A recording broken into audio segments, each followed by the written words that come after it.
ગ્રામ નિર્માણ કેળવણી મંડળ થવા ખાતે 75માં પ્રજાસત્તાક પર્વની ભવ્ય ઉજવણી કરાઈ। દેશના 75માં પ્રજાસત્તાક પર્વની ભવ્ય હર્ષોલ્લાસ સાથે આજે નેત્રંગ તાલુકાના ગ્રામ નિર્માણ કેળવણી મંડળ થવા ખાતે ઉજવણી કરવામાં આવી હતી। ધ્વજવંદન સમારોહમાં રાષ્ટ્રભક્તિના અનોખા માહોલ વચ્ચે સંકલ્પ ફાઉન્ડેશનના સંસ્થાપક શ્રી સંજયભાઈ તલાટીએ રાષ્ટ્રધ્વજ ફરકાવી તિરંગાને સલામી આપી હતી।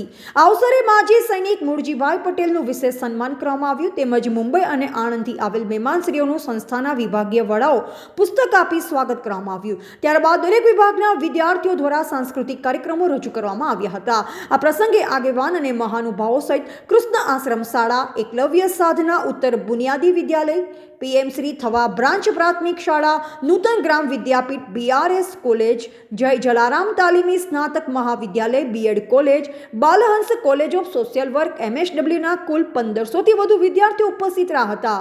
રિપોર્ટર સર્જન વસાવા, ગ્રામીણ ટુડે ન્યૂઝ।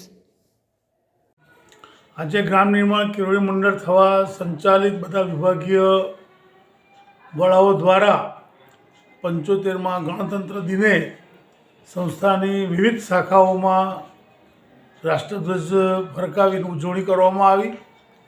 સંસ્થાના મુખ્ય મેદાનમાં મુખ્ય મહેમાન સંકલ્પ ફાઉન્ડેશનના શ્રી સંજયભાઈ તલાટી અને માજી લશ્કરી વડા શ્રી મૂળજીભાઈ પટેલ દ્વારા ધ્વજવંદનનો કાર્યક્રમ કરવામાં આવ્યો અને શિક્ષણની સાચી ઓળખ ઉપર સંજયભાઈએ વાત કરી।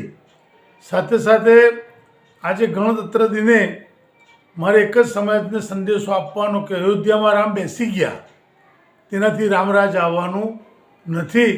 રામરાજ આવવા માટે કોઈને કોઈથી વેર નહીં, કોઈને કોઈથી નુકસાન નહીં, વણ હકનું કોઈ લે નહીં, ચોરી, લૂંટફાટ, ભ્રષ્ટાચાર દૂર થાય તો જ અયોધ્યામાં રામ બેસાડ્યો સાર્થક ગણાય। બાકી મૂર્તિ બેસાડી છે એનાથી કંઈ બહુ ફેર પડતો નથી। સમાજમાંથી આ બધા જે દૂષણો છે દૂર થવા જેવા જોઈએ તો આજે આ બંધારણીય દિવસે આપણે બંધારણને પણ સસ્ત નમન કરવા પડે। આજે આ સંસ્થાની અંદર માજી સૈનિક જેને તત્ણ યુદ્ધની અંદર સેવા આપી છે એવા મૂળજીભાઈ પટેલનું પણ સન્માન કરવામાં આવ્યું। સાથે સંકલ્પ ફાઉન્ડેશનના જે મુખ્ય સ્થાપક સંજયભાઈ, તેઓ પોતે આંખના ડોનેશન લઈને લોકોને નવી દ્રષ્ટિ આપે છે। ડેડ બોડી લઈને લોકોને, શિક્ષકોને માર્ગદર્શન મળે તેવા પ્રયત્નો કરે છે।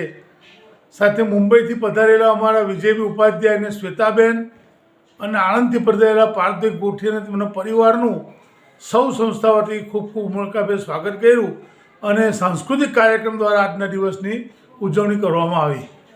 તો વધુ સમાચારો માટે જોતા રહો ગ્રામીણ ટુડે ન્યૂઝ।